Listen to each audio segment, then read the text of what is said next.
Bonjour à tous, j'ai le plaisir de vous retrouver dans cette nouvelle vidéo. Aujourd'hui, nous allons voir 3 moyens de réduire la pression fiscale, c'est-à-dire de diminuer l'impôt dû à vos investissements locatifs. Donc, on a 3 grandes stratégies.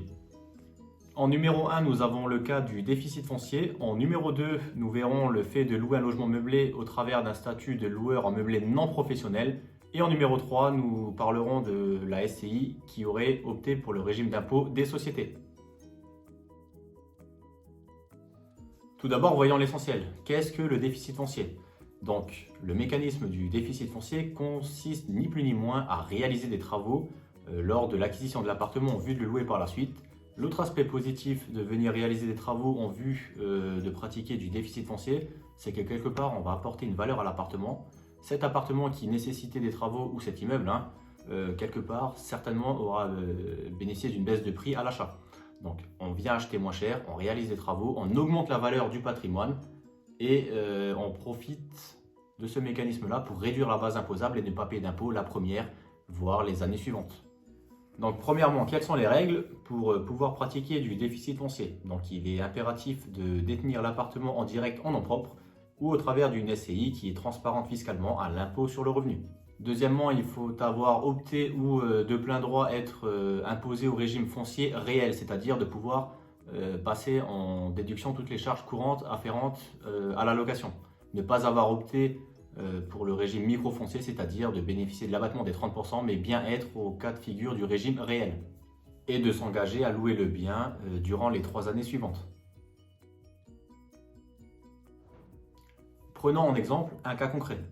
Admettons que vous déclariez 25 000 euros de salaire, que vous percevez pour 6 000 euros de loyer et que vous avez réalisé pour 20 000 euros de travaux. Dans un premier temps, sur vos 6 000 euros de loyer, vous allez pouvoir déduire toutes les charges courantes afférentes à la location, à savoir les intérêts d'emprunt, la taxe foncière, les primes d'assurance, les frais de syndic, de copropriété, etc. Prenons pour exemple une enveloppe de 1 500 euros, ce qui reviendrait à avoir un résultat foncier imposable à hauteur de 4 500 euros. De là, vous allez pouvoir pratiquer le déficit foncier, c'est-à-dire de venir déduire les 20 000 euros de travaux. La première année, vous êtes donc autorisé à effacer les 4 500 euros de revenus fonciers imposables, plus de venir imputer 10 700 euros sur votre revenu du salaire.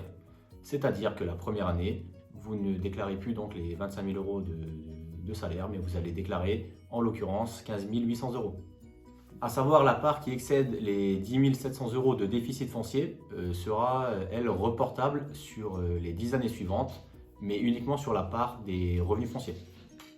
En résumé, la première année, vous ne paierez pas d'impôt sur les revenus fonciers et en plus, vous allez abaisser votre base imposable, donc vous allez payer moins d'impôt sur la part de vos revenus du salaire.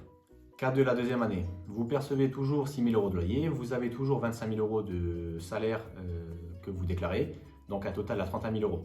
De là, vous allez pouvoir, comme les années précédentes, déduire les 1 500 euros de charges récurrentes afférentes à la location.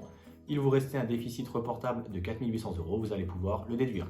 Donc on a 4 500 euros de revenus fonciers imposables, parce que là on peut déduire uniquement sur les revenus fonciers. Donc on a un résultat foncier à moins 300.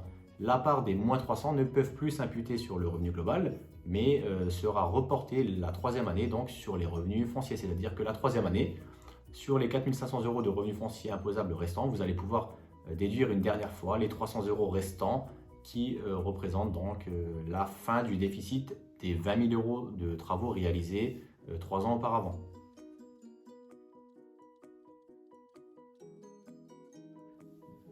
Bien évidemment, ce type d'opération se prépare en amont, c'est-à-dire qu'on vient bien chiffrer les travaux avant d'acheter l'appartement de façon à inclure le coût des travaux dans le prêt et de bien définir donc la rentabilité une fois les travaux achevés, c'est-à-dire avec le coût total de l'opération.